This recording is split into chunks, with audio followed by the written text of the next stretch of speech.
Hello students, this is Babita Pawar, Assistant Professor of Commerce. आज हम पढ़ेंगे business statistics के अंदर use of permutation and combination in theory of probability. It means permutation और combination में probability theorem का theory of probability के अंदर कॉम्बिनेशन और परमुटेशन का क्या यूज है।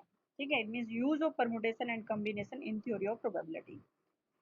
बात आती है कि ये सब हम क्यों करते हैं, क्योंकि हमें ये पता होता है कि कोई भी घटना प्रोबेबिलिटी के अंदर घटेगी या न घट नहीं घटेगी, इसकी हमें एक प्रॉपर जानकारी नहीं होती। इट मीन्स बहुत सारे केसेस, मतलब प्रोबेबिलिटी का मतलब ही क्या है, प्रायिकता।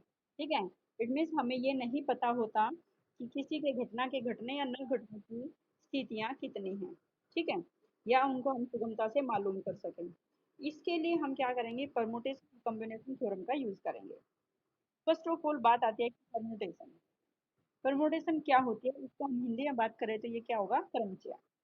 इट मीन्स किसी भी सब्जेक्ट की रचना किस प्रकार करनी है, किसी भी विषय की रचना किस प्रकार करनी है, ये हम किसके थ्रू निकालेंगे, परमुटेशन के थ्रू निकालेंगे। ठीक है, सबसे पहले हमें ये देखना होगा कि यस, तो इसमें हमने देखना है कि कोई भी सब्जेक्ट है या कोई भी विषय है जिसके बारे में हमने रचना करनी है, तो परमुटेशन हमें ये बताता है कि इसके बारे में क्या क्या अरेंजमेंट्स करेंगे। ठीक है, जस्ट लाइक एक पॉइंट है, कहता है कि यदि हमें पी क्यू आर तीन शब्द दिए हुए हैं, ठीक है, और हम दो दो शब्दों को एक साथ लें तो छह क्रमचय बनेंगे। क्रमचय इट मीन्स परमुटेशंस बनेंगे। कैसे, इन्होंने कहा है कि हमारे पास थ्री वर्ड्स हैं, पी क्यू एंड आर, इन तीनों को हमने क्या करना है, अरेंज करना है। तो हमने ये देखना है कि ये तीनों हमारे किस टाइप से अरेंज होंगे। ठीक है, इट मीन्स हम ऐसे लिख सकते हैं, और दो दो का एक पेयर बनाना है हमने, तो क्या रहेगा, पी क्यू पी आर। ठीक है, फिर क्यू के साथ ले लो क्यू पी और क्यू आर, फिर आर के साथ ले लो R P and Q R या आर क्यू, सॉरी। ठीक है, तो इस टाइप से हमारे पास छह इसके पॉइंट्स, सिक्स वेज बन सकते हैं। अब हम इनको किस टाइप से फॉर्मूला में के अकॉर्डिंग कैलकुलेट करेंगे। ठीक है, हमारे पास फॉर्मूला रहेगा एन पी आर। ठीक है, इट मीन्स कहने का क्या है, एन यहाँ पे क्या होगा, टोटल नंबर ऑफ वेज। ठीक है, आर क्या रहेगा यहाँ पर हमारे पास, कि number of items taken at a time, कि हमने एक टाइम पे कितने आइटम्स को लेना है। ठीक है, तो n factorial, n factorial it means total कितने, एन क्या है यहाँ पर सिक्स, और आर क्या है यहाँ पर हमारे पास, क्योंकि दो दो का पेयर बनाना है, it means r is equal to two. ठीक है, तो हम यहाँ पे परमुटेशन के अंदर क्या लेंगे, इट मीन्स सॉरी, हमारे पास permutation n number of items, r number of items taken at a time, और फैक्टोरियल लेंगे हम यहाँ पर। इट मीन्स यहाँ पे सॉरी एन कितना हुआ, क्योंकि हमारे पास थ्री वर्ड्स हैं, इट मीन्स थ्री वर्ड्स को हमने पुट करना है, तो क्या रहेगा, n is equal to three. और आर कितना है, क्योंकि हमने दो को एक साथ लेना है, तो r is equal to two. ठीक है, तो three factorial, three minus two factorial, it means n क्या है यहाँ पर थ्री, तो three factorial, n minus r, n means तीन, आर माइनस टू।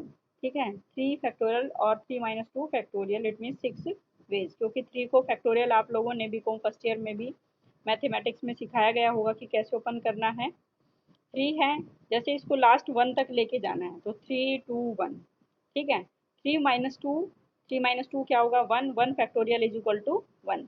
तो कैंसिल आउट कर देंगे अगर कुछ होता है तो, अदरवाइज फिर उनका मल्टीप्लाई कर देंगे, इसका मीन्स इसका सोल्यूशन कर देंगे। तो ये हो गई हमारे पास सिक्स वेज। ठीक है, अब एक क्वेश्चन और देखेंगे, इन how many different ways four books at a time can be arranged out of seven different books on a set. क्या कहता है, इन how many different ways four books at a time can be arranged. उन्होंने कहा है कि चार books को हमने एक साथ अरेंज करना है। ठीक है, out of seven different books on a safe, कि एक सेफ के अंदर, एक अलमीरा के अंदर सात किताबें हैं, उनमें से हमने चार को कितने डिफरेंट, चार को एक साथ लेने के लिए मीन्स एक पेयर हमने चार का बनाना है, तो कितने टाइप से हम उनको अरेंज कर सकते हैं। तो एन यहाँ पर कितना हो गया, सेवन, और आर क्या हो गया, फोर। तो हमारा क्वेश्चन क्या कहता है, n factorial divided by n minus r factorial. तो n is here 7, that means 7 factorial divide by 7 minus 4 factorial, 7 minus 4 it means 3, ठीक है 3 factorial। फॉर्मूला हो गया 7 को हमने 1 तक लेकर के जाना है, 7 6 5 4 3 2 1, ठीक है इस टाइप से। ऐसे 7 minus four, 7 minus four 3 factorial को भी ओपन कर देंगे हम इसको 3 2 1 में, फिर कैंसल आउट कर देंगे और बाकी मल्टीप्लाई। इट मीन्स 840 वेज हो जाएंगे कि हम 7 बुक्स को 4 पेयर में अरेंज कर सकते हैं, ठीक है। आया समझ बेटा? हेलो, नेक्स्ट क्वेश्चन देखें, इन how many veg 10 vacant seats can be occupied by 4 students in a train? Same question is 10 factorial divided bye 10 minus 4 factorial कर देंगे। नेक्स्ट क्वेश्चन देखिए, इन how many veg can be word error be arrange? अब यहाँ पे देखो क्या कहा इन्होंने, एक वर्ड है हमारे पास एरर। अब यहाँ पे 3 जो वर्ड्स हैं, 3 अल्फाबेट्स हैं वो बिल्कुल एक जैसे हैं और 2 अल्फाबेट हमारे क्या हैं, अलग अलग हैं। तो टोटल अल्फाबेट तो हमारे पास 4 हैं और टाइप्स कितनी हैं अल्फाबेट्स की, 3 types. It means E R और ओ, क्योंकि आर आर है हमारे पास, ये तीनों तो एक ही जगह, इन तीनों को तो आगे पीछे कैसे लिख दो 3 आर को, तो ठीक है। बात यहाँ पर आती है कि हमने यहाँ देखना है कि total alphabets are 5, means total letters are 5 and total outcomes possibility are 3। It means E R और ओ, समझ गए। तो यहाँ पर एन क्या हुआ 5 और आर क्या बन गया 3, तो क्या रहेगा 5 फैक्टोरियल डिवाइडेड बाय 5, क्योंकि हमारे पास क्या है यहाँ पर 3 टाइप के आइटम्स हैं, क्या क्या, एन 5 हो गया, एक n1 है एक n2, इट मीन्स 3 हो गया n1 और फिर n2 1 एंड n3 फिर दोबारा फिर 1।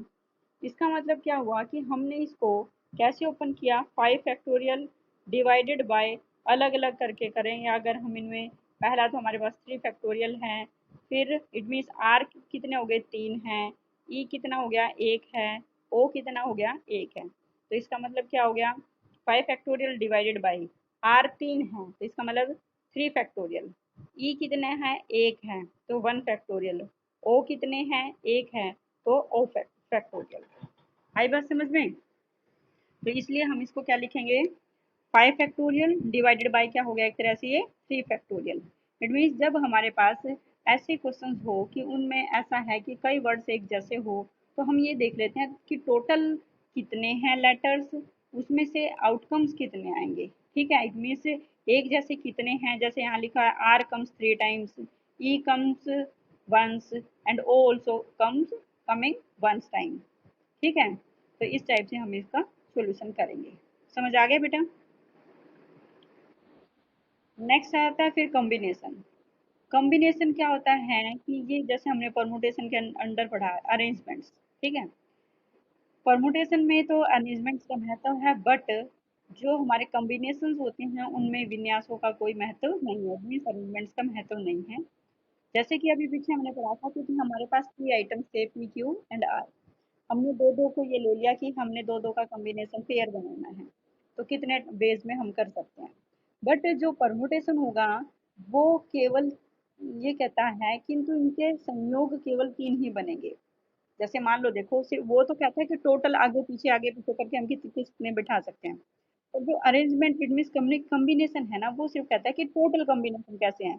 जैसे यहाँ पे लिखा हुआ है पी क्यू, मतलब हमने पी क्यू और आर को जैसे 6 वेज में किया, पहले पी क्यू पी आर, ठीक है, फिर आर क्यू, ये लिखा हमने पहले पी क्यू और फिर पी आर, फिर हमने क्यू के साथ किया, ठीक है, क्या आर क्यू और आर पी, फिर हमने क्यू के साथ किया, मतलब या क्यू पी और क्यू आर।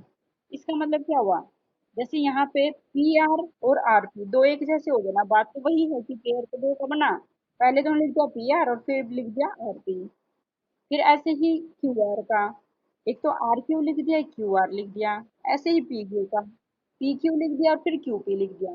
बात तो वही है कि दो दो पेयर है चाहे वो आगे पीछे बैठाए, तो इट मीन्स कॉम्बिनेशन तो यूं कहता है कि ये टोटल 3 है। हाँ जी, हेलो, कॉम्बिनेशन तो कहता है कि सिर्फ 3 ही पेयर हैं, जबकि परमुटेशन कहता है कि 6 वेज हैं। वो वेज 6 हैं और ये कहता है कि सिर्फ इसके 3 ही कॉम्बिनेशन बन सकते हैं। ठीक है, तो इसलिए जो कॉम्बिनेशन है वो क्या कहता है कि इसका फॉर्मूला क्या बनेगा, n C r, n factorial divided by n minus r factorial और आर फैक्टोरियल। ठीक है,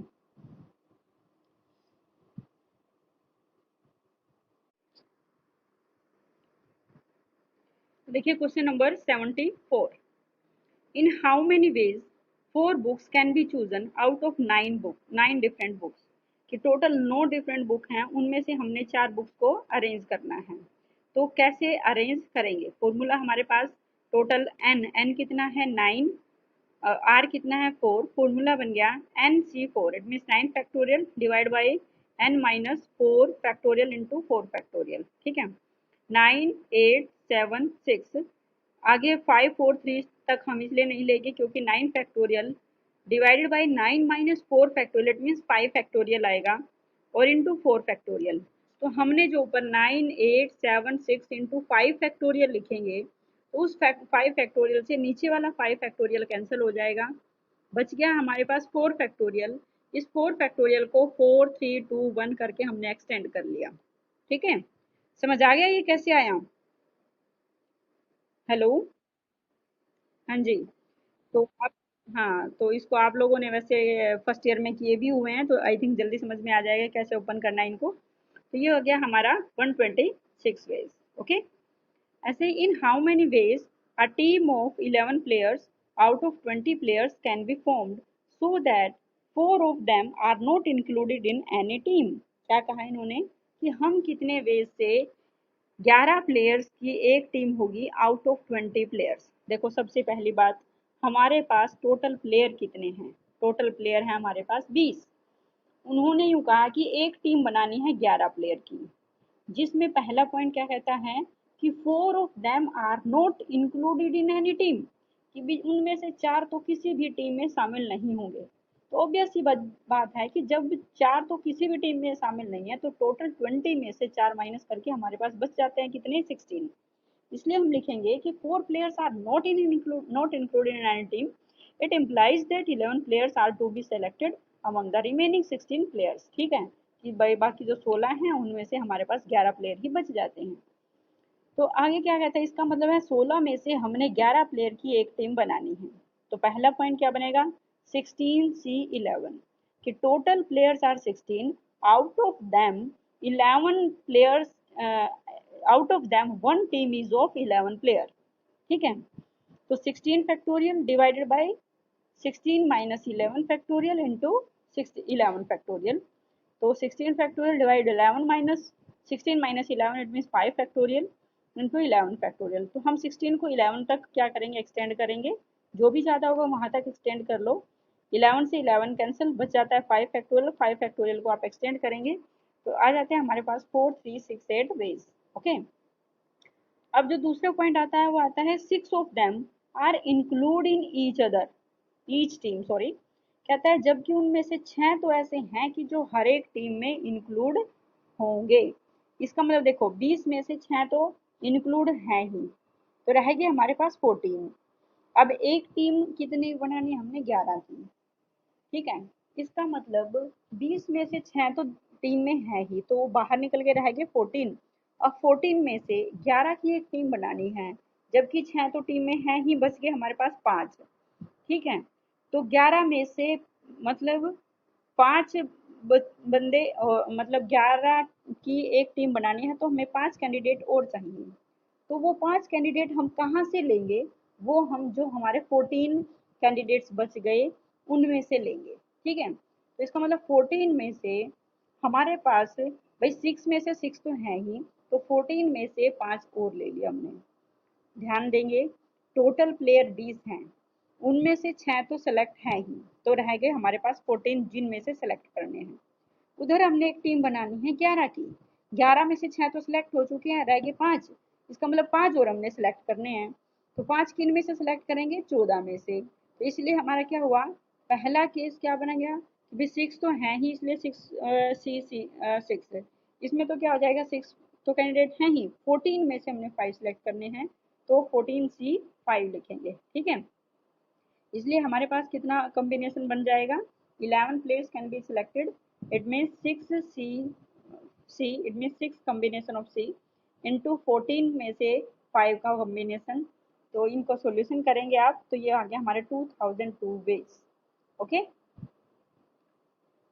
समझ आया बेटा? Next question, problem based on use of combination. A bag contains 5 red, 6 green and 9 black balls. एक बैग है, उसमें से 5 रेड, 6 ग्रीन है और 9 ब्लैक बॉल्स हैं। 3 balls are drawn at random. Find the probability that they will be black color. क्या कहा इन्होंने कि 5 रेड, 6 ग्रीन और 9 ब्लैक, तो कितनी हो गई टोटल, 11 9 20। ठीक है, 3 बॉल ड्रॉ करनी है हमने। Find the probability that they will be of black colour, कि वो ब्लैक कलर की होंगी। ठीक है, तो ब्लैक कलर की होंगी तो प्रोबेबिलिटी क्या रहेगी, ब्लैक कलर की हमारे पास हैं कितने टोटल, 9 है।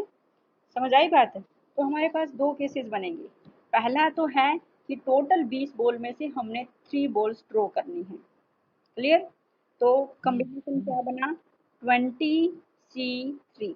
ठीक है, फिर ये कहता है कि वो ब्लैक कलर की हैं, जबकि ब्लैक तो हमारे पास 9 है, इसका मतलब 9 में से 3 आएंगी, 9C3। समझ आई बात? तो दो केसेस हो गए। पहला तो क्या हो गया कि 3 बॉल ड्रॉ करने आउट ऑफ 20, तो 20C3, और पहली बॉल 9 में से 3 ड्रॉ करनी है तो 9C3। ठीक है, तो कॉम्बिनेशन क्या हो गया कि टोटल आउट ऑफ 20 में से 9 बॉल, इट मीन्स 3, तो 9C3 divided by 20C3, it means total probability, total chances, favourable chances divide by total chances. Favourable chances हमारे पास 9C3 है और टोटल चांसेस हमारे पास 20C3 है। यही होता है हमारा फॉर्मूला। ठीक है, तो number of favourable cases divide by total number of equally likely cases. तो 9C3 ऊपर लिख देंगे, उसका सोल्यूशन अलग से करके वर्किंग नोट में, और फिर यहाँ दिखा देंगे। ऐसे 20C3 का वर्किंग नोट में कैलकुलेशन करके यहाँ दिखा देंगे। समझ आ गई बात? हेलो जी।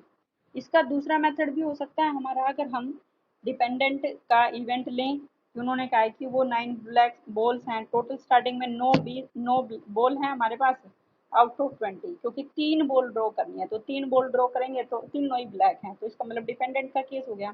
पहली ड्रॉ करेंगे तो 9/20, दूसरी कितनी रह गई, वो 8 रह गई, 8/19, तीसरी कितनी रह गई, 7, 7/18, इनका सोल्यूशन कर देंगे।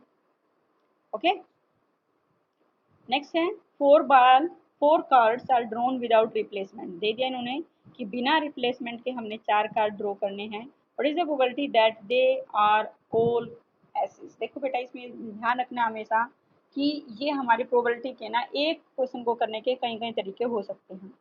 पहला तो हमारे पास क्या है कि उन्होंने कहा है कि विदाउट रिप्लेसमेंट का केस है और 4 कार्ड ड्रॉ करने हैं, तो नो प्रॉब्लम। हम इसको कैसे निकाल सकते हैं कि पहला केस तो हो गया 4/52, दूसरा दे रखा है कि 3/51, तीसरा हो जाएगा 2/50 और फोर्थ हो जाएगा 1/49। फिर उनका मल्टीप्लाई पढ़ा था ना हमने विदाउट रिप्लेसमेंट के केसेस में कि ए probability of A, फिर probability of B when A already happened, probability of C when A and B already happened, probability of D when A B C already happened। ठीक है हाँ जी, और या फिर हम इसमें ऐसे निकाल सकते हैं जैसे हम ऊपर करके आए हैं, टोटल 4 कार्ड हैं, 52 में से 4 निकालने हैं, तो ये तो टोटल प्रोबेबिलिटी होगी। फेवरेबल चांसेस कितने होंगे कि वो चारों ऐसे हैं, तो 4C4 हो जाएगा। ठीक है, 4C4 की प्रोबेबिलिटी क्या होगी, 1 होगी, और 52C4 की प्रोबेबिलिटी क्या होगी, 2,70,725 हो जाएगी। ओके, नेक्स्ट बिल्कुल सेम क्वेश्चन है। An urn contains 8 red, 3 white and 9 blue balls. If 3 balls are drawn at random, determine the probability that all 3 are red. क्या कहता है, एक बैग में या एक बर्तन में, सॉरी, 8 रेड हैं, 3 वाइट है और 9 ब्लू बॉल्स हैं। Okay, if 3 balls are drawn at random, अगर 3 बॉल ड्रॉ की जाती हैं, determine the probability that all 3 are red, ये निकालो कि तीनों वो रेड हैं। तो इसका मतलब क्या होगा बेटा जी, वही सेम, पहले तो हमारे पास टोटल 20 हैं, उनमें से 3 बॉल ड्रॉ करनी है और वो तीनों रेड हैं, तो रेड 8 हैं, तो 8C3 डिवाइडेड बाय टोटल कितने 20, 20C3। ओके, समझ आया point. All three are white, तीनों वाइट हों तो no problem, 3C3 divide by 20C3। ठीक है, ऐसा हो जाएगा।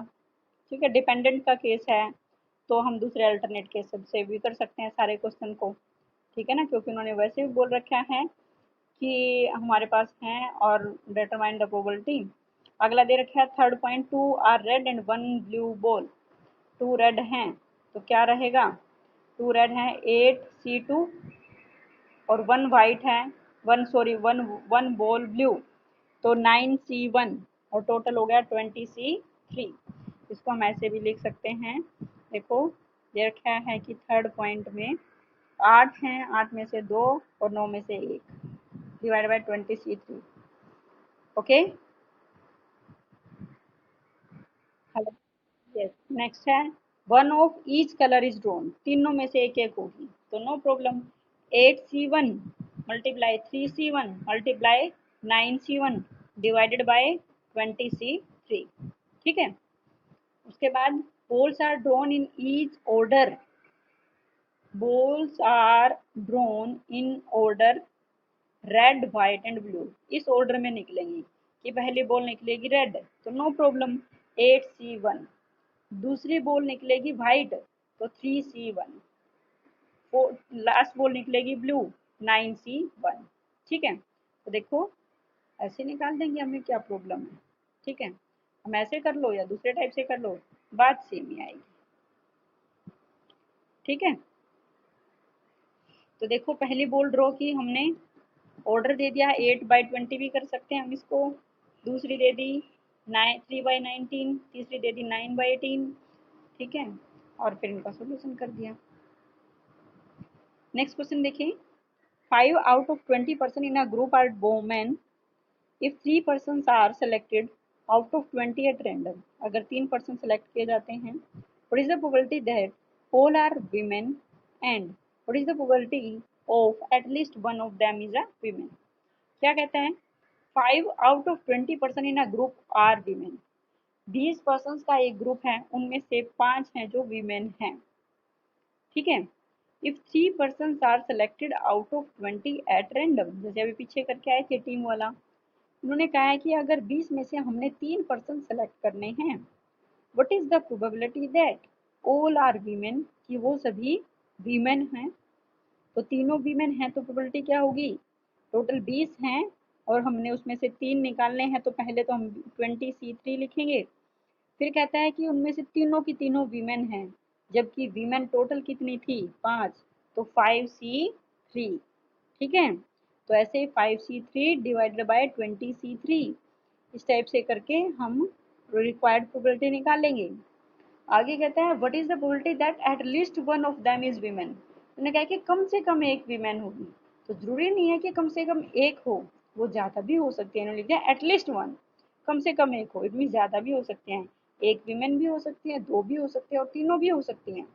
तो इसके लिए क्या रहेगा, हम सबसे पहले निकालेंगे कि भाई एक भी वीमेन ना हो। इस टाइप से अगर हम सॉल्यूशन निकाल लेंगे तो आसान रह जाएगा हमारे लिए। हमने निकाला कि एक भी वीमेन नहीं है, इसका मतलब 5 में से एक भी वीमेन नहीं है, 5C0। ठीक है, और टोटल रह गई 20।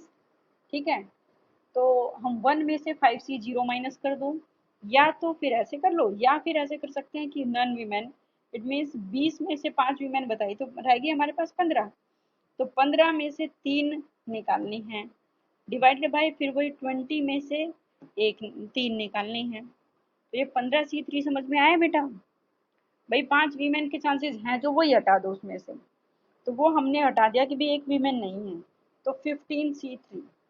ठीक है, आई बात समझ में, और 1 में से माइनस कर देंगे फिर। ठीक है, इस टाइप से हमारा सॉल्यूशन हो जाएगा।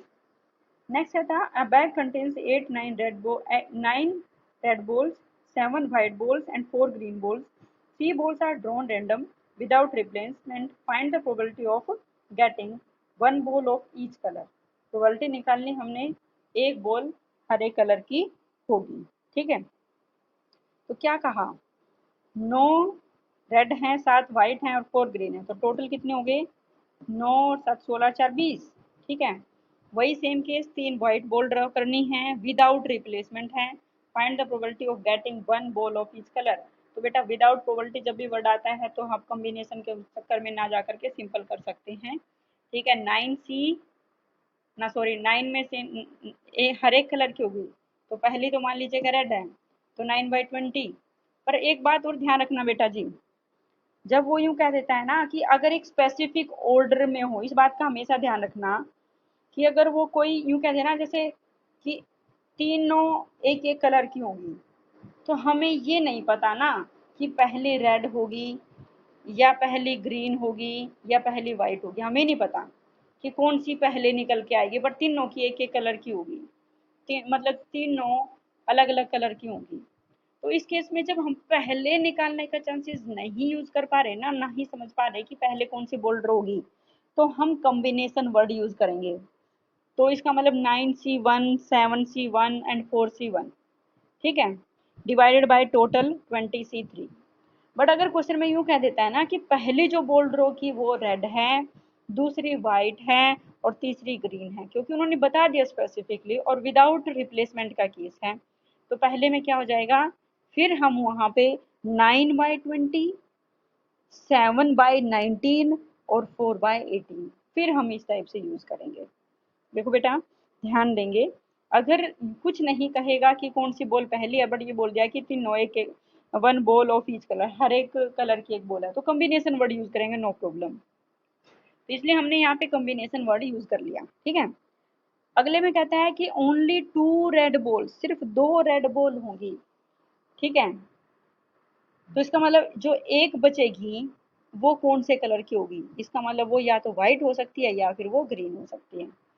तो आप यहाँ पे देखेंगे कि probability of 2 red balls means drawing of 2 red plus 1 ball of white और ग्रीन, की जो एक बॉल निकलेगी या तो वो व्हाइट होगी या फिर वो ग्रीन होगी। समझ आई बात, तो इसलिए हम यहाँ पे क्या देंगे भाई, टोटल रेड तो हमारे पास 9 है, 9 में से C2 ये तो 100% श्योर है, प्लस बाकी कितनी बच गई, बाकी 20 में से 9 निकाल के 11 बच गई, 11 में से दोनों में से कोई भी हो सकती है, इसलिए इन्होंने 11C1 वर्ड यूज करके इसका सॉल्यूशन कर दिया। ठीक है, नेक्स्ट क्या रहेगा कि कोई सफेद गेंद नहीं है, नो व्हाइट बॉल, इसका मतलब व्हाइट को छोड़ करके रहेगी कितने, 13 है ना, तो इसका मतलब 13 बॉल में से ही निकल करके आएंगे, और हमने कितनी बॉल ड्रॉ करनी है, 3 बॉल ड्रॉ करनी है, तो वो तीनों बॉल 13 में से होंगी, तो 13C3 इंटू, क्योंकि 7 जो वाइट थी उनको छोड़ दो, 7C0 divide by 20C3। Okay, clear हुआ, yes, good. Same next question देखिए, from a pack of 52 cards 2 cards are drawn, find the probability that one is king and other is queen. Probability निकालना कि एक king होगा और दूसरा queen होगा, तो क्या प्रोबेबिलिटी निकालेंगे हम, 2 कार्ड ड्रॉ करने हैं, from a pack of 52 cards, 2 cards are drawn, find the probability that one is king and other is queen। तो किंग की प्रोबेबिलिटी कितनी है, 4 है, और क्वीन भी हमारे पास कितने हैं, 4 हैं, और सिर्फ हमें 2 ही कार्ड ड्रॉ करने हैं। तो टोटल तो सबसे पहले ये होगा कि हम 2 कार्ड्स की 52C2 ये निकाल लेंगे भाई, 52 में से 2 निकालने हैं, एक एक की एक किंग और क्वीन है, तो किंग 4C1 क्वीन 4C1। ठीक है, तो इस टाइप से उनका भाई फेवरेबल डिवाइड बाई टोटल। ठीक है, तो फेवरेबल 4 4 जा 16, या फिर वही है, इनको ऐसे लिख दो, 4C1 into 4C1 divide by 52C2। ठीक है, ओके। और इसको कॉम्बिनेशन विदाउट कॉम्बिनेशन फॉर्मूला भी हम इसको यूज कर सकते हैं। पहली प्रोबेबिलिटी निकाल ली है 4/52, दूसरा क्वीन निकलेगा बट विदाउट रिप्लेसमेंट है, तो क्वीन तो 4 ही है डिवाइड बाई 51। ठीक है, अगला है, उन्होंने क्या बोला अगले पॉइंट में,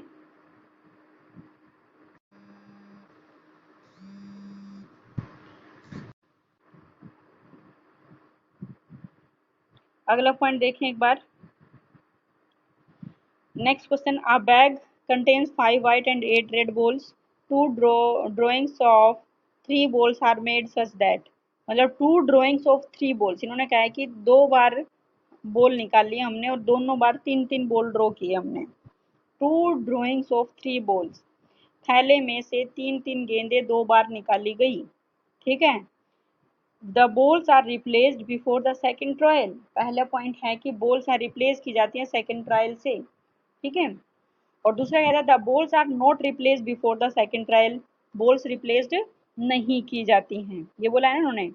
पहले में हमने बॉल्स रिप्लेस्ड की हैं, तो कितना हो जाएगा, टोटल 13 है, 13 में से 3 निकाली, 13C3। रिप्लेस कर दी जाती हैं, पहला पॉइंट क्या था, सॉरी, पहला है the balls are replaced, replace कर दी जाती हैं। तो नो प्रॉब्लम, हमारे पास अगर हमने, हो सकता है कि तीन जो बॉल ड्रॉ की हैं, थ्री वाइट बॉल हो तीनों, तो वाइट बॉल की तो 5C3 हो जाएंगी। ऐसा भी तो हो सकता है कि दूसरी बार हमने जो निकालने हैं वो दोनों ही, तीनों ही ग्रीन हो। ठीक है, वाइट और रेड थी ना, सॉरी, हाँ, तीनों ही रेड हो, तो 8C3 हो जाएगा। और क्योंकि इंडिपेंडेंट का केस है, तो उन दोनों की हम मल्टीप्लाई करेंगे, 5C3 डिवाइडेड बाई 13C3। अगर हम कॉम्बिनेशन फॉर्मूला यूज नहीं करते हैं तो कोई बात नहीं, हमने पहली बार में पांच में से तीनों वाइट थी, तो 5 13 डिपेंडेंट का केस लिया, क्योंकि पहली बार में तो डिपेंडेंट है तीनों हमारी, वो कौन सी बॉल है, तीन बॉल ड्रॉ की हैं, तीनों वाइट हैं, तो पहली वाइट निकल गई 5/13, दूसरी वाइट निकलेगी 4/12, तीसरी वाइट निकलेगी 3/11। फिर आफ्टर फिर उनको रिप्लेस कर दो, फिर रेड निकाल दो, फिर वही 8/13, 7/12, 6/12। ठीक है। और फिर उन दोनों को मल्टीप्लाई कर दो, ऐसे कर सकते हैं। दूसरा, नोट रिप्लेस्ड, रिप्लेस नहीं की जाती हैं, तो टोटल बॉल 13 है, तो 13C3, तो क्या हो जाएगा, 5C3 डिवाइड बाई 13C3। ठीक है। रिप्लेस नहीं की जाती हैं, तो 13 में से 3 निकल गई, रह गई 10। ठीक है। फिर अगली बार फिर 8 थी, 8 में से 3 निकाली और 10C3। ठीक है, 8C3 डिवाइड बाई 10C3, इन दोनों का मल्टीप्लाई। क्लियर? हेलो, और कराऊं?